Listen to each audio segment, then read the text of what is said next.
আম খেতে নিশ্চয়ই সবাই ভালোবাসেন, তাহলে এই আমের আইসক্রিমটাও খেতে অবশ্যই ভালোবাসবেন। আমি এটা শিখেছি, তাই ভাবলাম আপনাদের সাথে একটু শেয়ার করি। কিছুই না, লাগবে দুটো আম, একটু বড় বড় হলে ভালো হয়, কিন্তু একদম পাকা লাগবে। সেই আমের সাথে লাগবে দই, লাগবে একটু দুধ, একটা মিল্ক পাউডার, আর তার সাথে লাগবে চিনি। চিনিটাকে না আগে মিক্সচারে গ্রাইন্ড করে পাউডার করে নেবেন। দেন তারপরে এই যে আমি চিনির মধ্যে একটু নকুলদানাও ছিল, তাও দিয়ে দিয়েছি, একদম পাউডার করে নিয়েছি মিক্সচারে। তারপরে আমটাকে এইভাবে মুখটা শুধু কেটে চামচ দিয়ে ভেতরে একটু খুঁচিয়ে খুঁচিয়ে, যেরকমভাবে পটলের দরমা শিখিয়েছিলাম না, যে পটলের দরমার ভেতর থেকে ছাল বের করা, ওরকমভাবে আমের যে আটিটা আছে ওটা ইজিলি বেরিয়ে যাবে। বেরিয়ে গেলে সেটাকে চটকে আমের আটিটাকে ফেলে দেবেন এবং আমের যে পাল্প আছে সেগুলোকে এক জায়গায় করে নেবেন। এই যে যেরকম আমি করছি, হাত দিয়ে ভালো করে চটকাবেন। যদিও হাত ইউজ করছি বলে অনেকের মনে হতে পারে, কিন্তু ব্যাপারটা হচ্ছে যে এই আমের পাল্পটা আটি থেকে বের করতে গেলে হাতটাই হবে, হাত ছাড়া তো অন্য কিছুতে পসিবল নয়। তাই জন্য ভালো করে আমের আটি থেকে পাল্পগুলোকে ছাড়িয়ে আটিটাকে ফেলে দেবেন এবং এই পাল্পটাকে দিয়ে দেবেন মিক্সচারের জারের মধ্যে। মিক্সচারের জারের মধ্যে এবার আস্তে আস্তে আপনি একসাথে সব কিছু দিয়ে দেবেন। আগে চিনিটাকে গুঁড়ো করে নেবেন, গুঁড়ো করে নিয়ে তার মধ্যে ওই আমের যে পাল্পটা ওটা দিয়ে দিলাম, মিল্ক পাউডারটা দিয়ে দিলাম, দইটা অবশ্যই দেবেন, দই দিয়ে দেবো, আর দুধ দিয়ে দেবো, দিয়ে সব একসাথে দিয়ে দেবেন।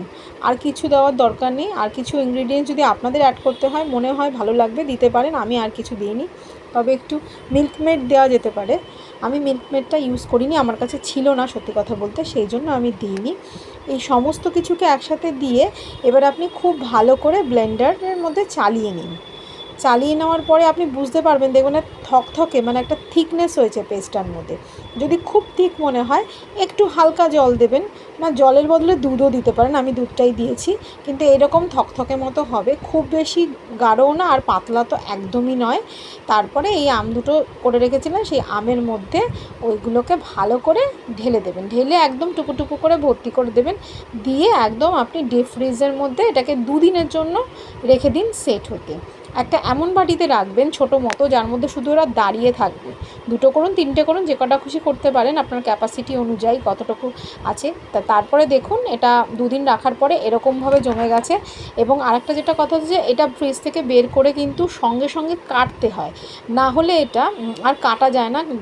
ফ্রিজ থেকে বার করলে শক্ত থাকে এবং সেই সময় এটা ছুরি দিয়ে ভালো করে কেটে নিতে হয়। কাটার পরে অত সুন্দর দেখতে একটা আমের আইসক্রিম তৈরি হয়ে যাবে এবং বাচ্চা বয়স্ক সবাই এটা খুব এনজয় করে খায়। আমাদের বাড়িতে তো সবাই খুব ভালোবেসেছে, আপনারা একবার ট্রাই করে দেখতে পারেন। দেখতে কিন্তু লোভনীয় লাগে এবং খেতেও ভীষণ টেস্টি হয়। ওই আম লস্যি যেটা হয় সেটা দিয়েই কিন্তু এই আমের এই আইসক্রিমটা করা। কেমন লাগলো অবশ্যই জানাবেন, যদি ট্রাই করে থাকেন নিশ্চয়ই আমাকে একবার জানাবেন। ভালো থাকবেন সবাই।